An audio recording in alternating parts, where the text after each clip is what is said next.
My name is Emma. I'm 30 years old, and I work as a financial advisor.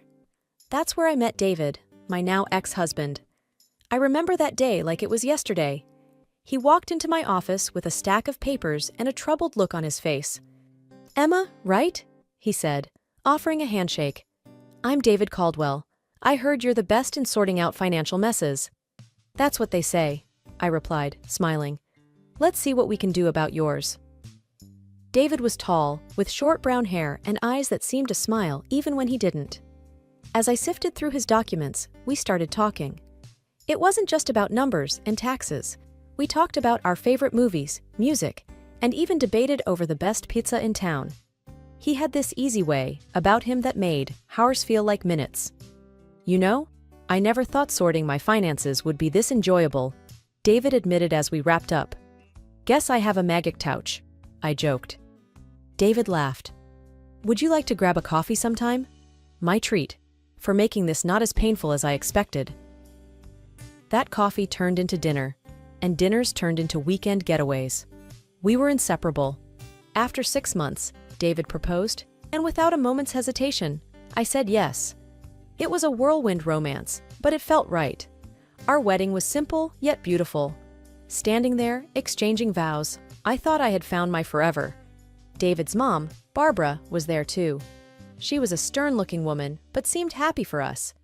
"You better give me grandkids soon," she whispered to me with a half-smile. Life as a married couple was blissful at first. David worked in real estate, and I continued at my firm. We shared dinners, movie nights, and long walks. We were a team, or so I thought. However, things began to change when the topic of children came up more frequently.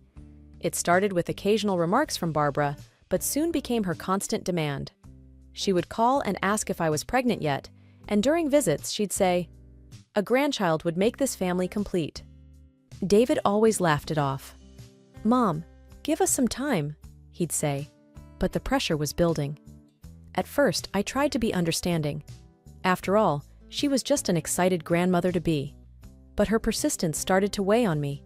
It was like our marriage wasn't enough without a child. "David, your mom needs to back off a bit," I said to him one evening. "I feel like she's more in our marriage than we are." David looked uncomfortable. "She's just excited, Emma. Let's not make a big deal out of it." As time went on, Barbara's influence in our life became more and more evident. It wasn't just about her constant nagging for grandchildren. She had opinions about everything, from how we should manage our finances to what we should eat. One Saturday morning, David and I were enjoying breakfast when his phone rang. It was Barbara. David put it on speaker, as he usually did. "David, dear, are you both eating healthy? Remember, a healthy diet is important for conceiving," she said in her usual authoritative tone. David chuckled. "Yes, Mom, we're eating healthy. Don't worry." I forced a smile, but inside I was screaming. It felt like she was monitoring our every move. Things got more intense when Barbara started visiting us more frequently. One evening, she came over unannounced, carrying a stack of parenting books. "Emma, you should start reading these. It's never too early to prepare," she said, dumping the books on the coffee table. I glanced at David, hoping he would say something, but he just shrugged. "Thanks, Barbara. We'll look into them," I said, trying to sound grateful. Her visits became a regular occurrence. It was like she was keeping tabs on us, making sure we were doing everything right to have a child. And every time she brought up the topic, David would just nod and agree with her. One night, after another of Barbara's visits, I couldn't hold it in anymore. "David, we need to talk," I said, frustration evident in my voice. "What's up?" he asked, not looking up from the TV. "It's your mom.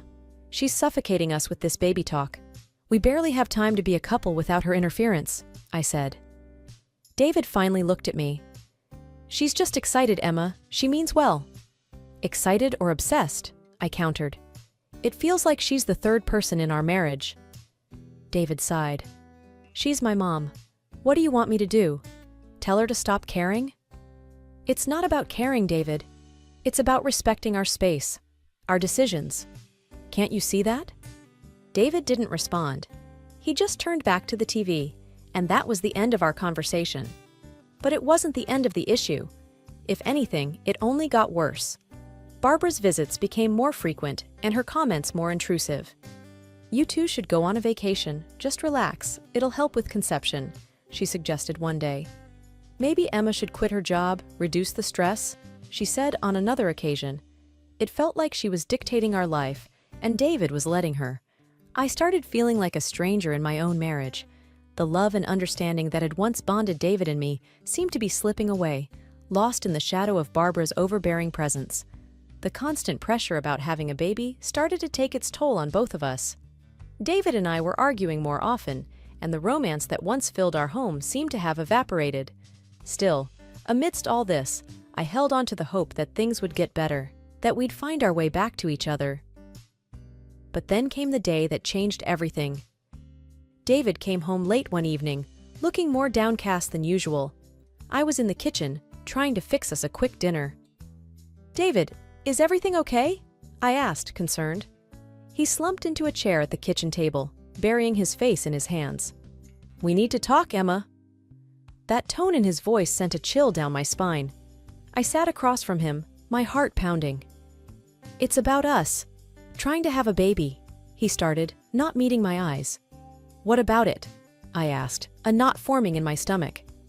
"We went to the doctor, remember? For those tests?" he said, finally looking up at me. I nodded. A few weeks ago, we had gone for a fertility checkup, hoping it would put Barbara's nagging to rest. David took a deep breath. "The results came in today. It's not you, Emma. It's me." I felt a mix of emotions: relief, sadness, and confusion. "What do you mean?" "The doctor said I have a low sperm count. It's unlikely that I can father a child," he said, his voice breaking. I reached for his hand, trying to offer some comfort. "David, it's okay. We can figure this out together. Maybe there's treatment or other options." He pulled his hand away, shaking his head. "No, you don't understand. I won't go through any treatment. It's just not something I can do." I was stunned. "But why? If there's a chance." "It's my decision, Emma. I just can't," he said firmly.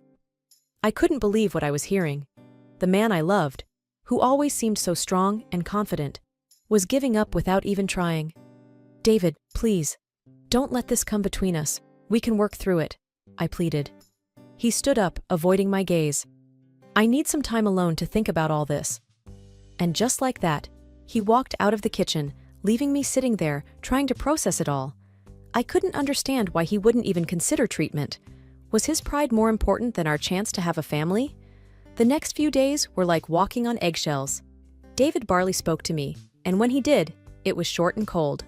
I felt a growing distance between us, a crack in the foundation of our marriage that seemed to be widening with each passing day. Then came the day that turned the crack into a gaping hole. David had been out late again.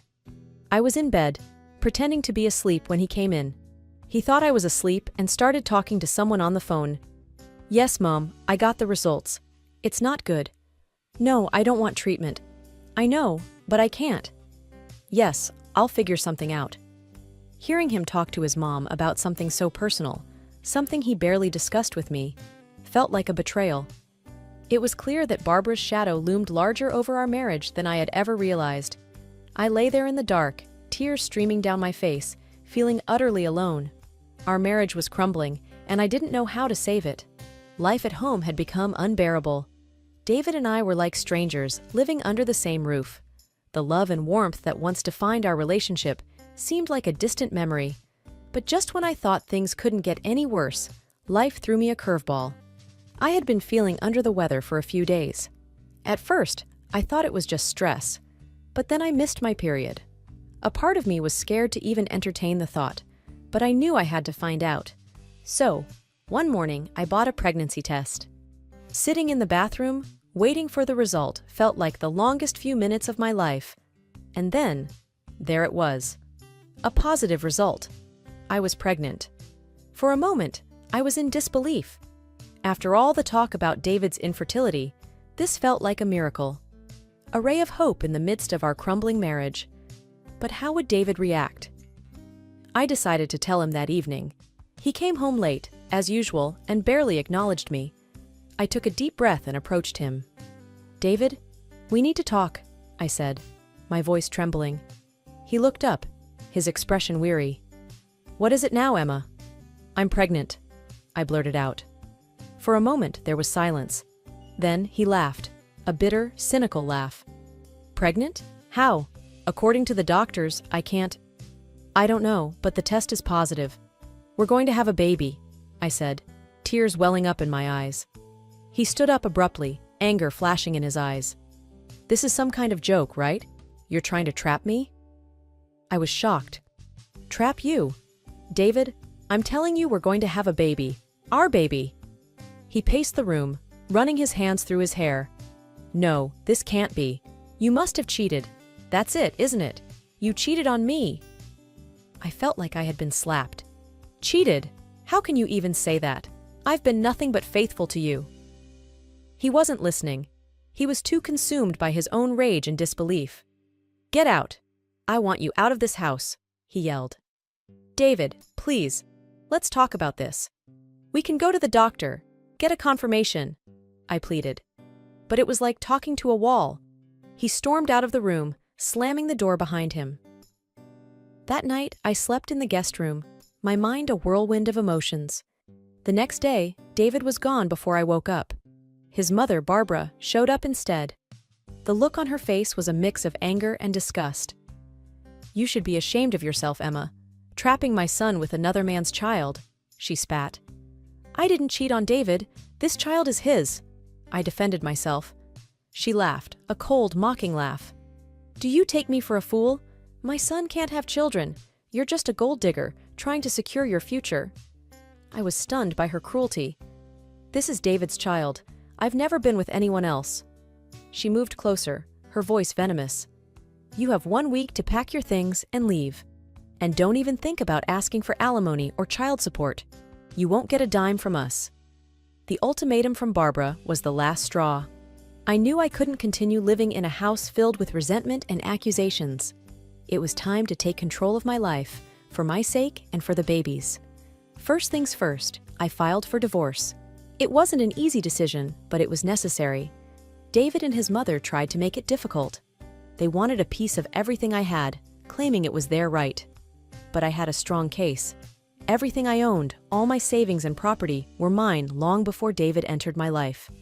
Their attempts to grab what wasn't theirs failed miserably. As for alimony, I didn't ask for a penny. I wanted no financial ties to David. No reason for him or his mother to interfere in my life again. I was determined to start anew, free from their toxicity. I found a modest apartment, not too fancy, but cozy enough to be a fresh start. Packing up my things from the house was bittersweet. Every photo, every piece of furniture had a memory attached to it, but I was ready to leave them behind. The day I moved out, David was conspicuously absent. Maybe he couldn't face me, or perhaps he just didn't care. Either way, it didn't matter. I left the keys on the counter and closed that chapter of my life. The first few nights in my new apartment were the hardest. The silence was overwhelming, and the reality of my situation often brought me to tears.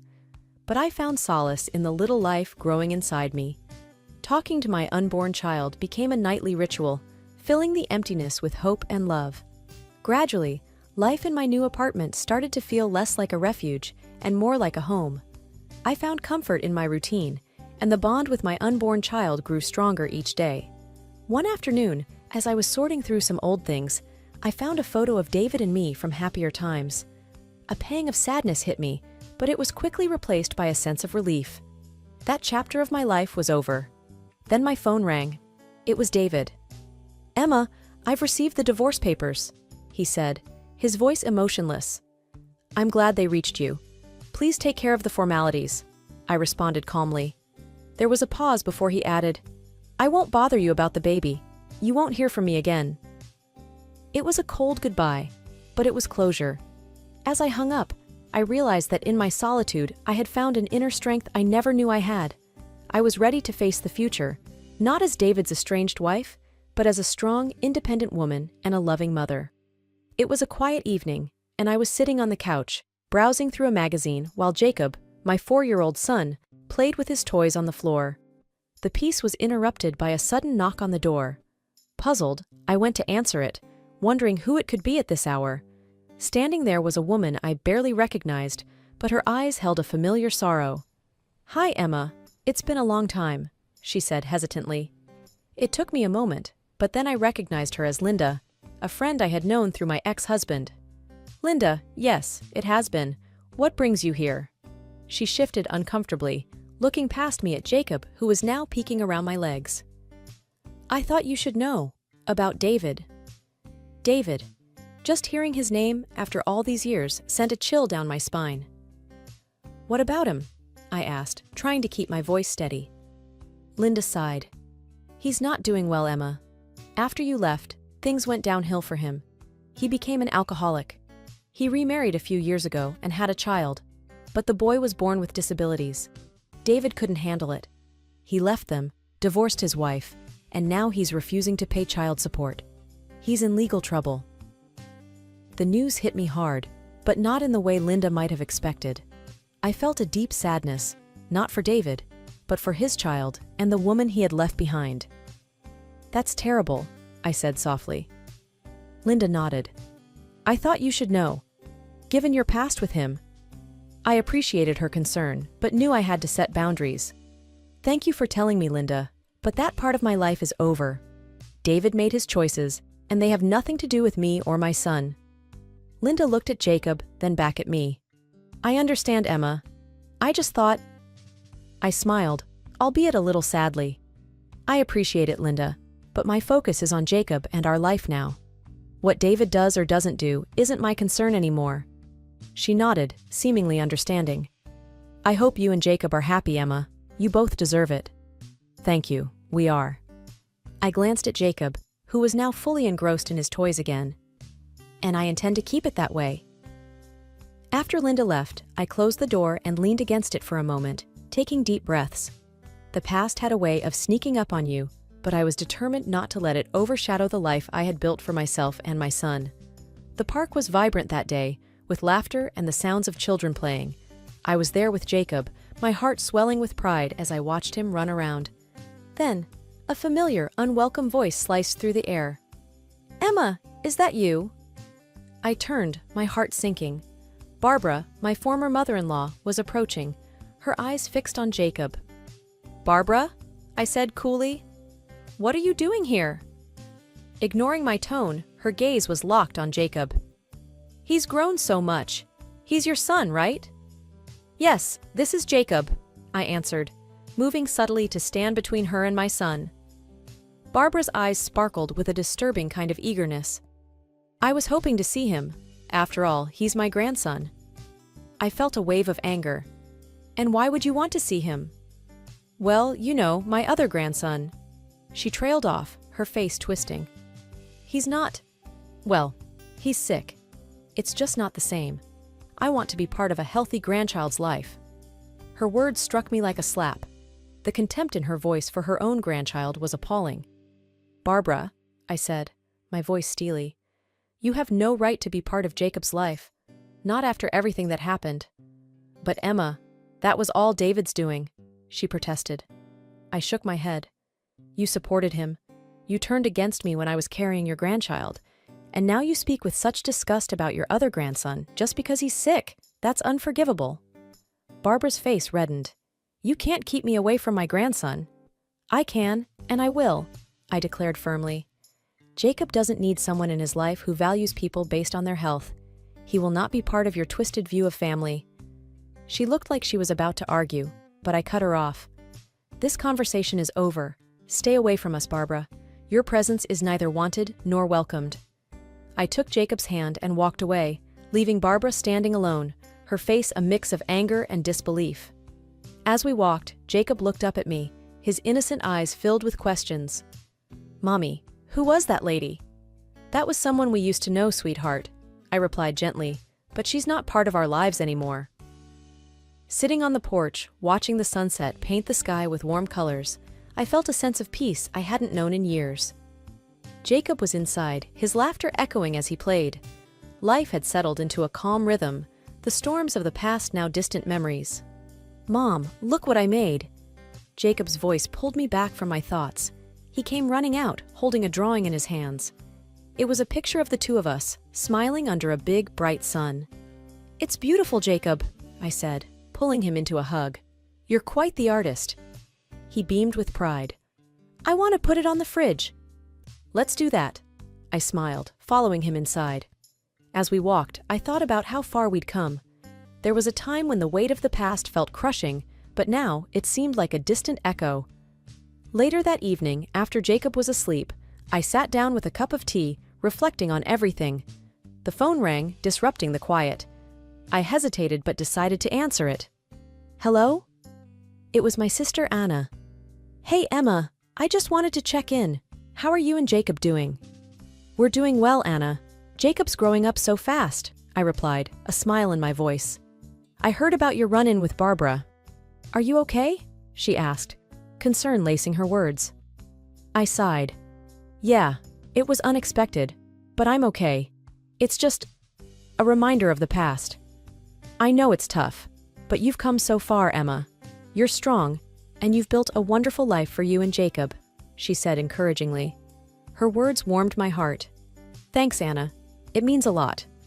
We talked for a while longer, about small things, everyday life. It was comforting, this connection with my sister, a reminder of the support system I had.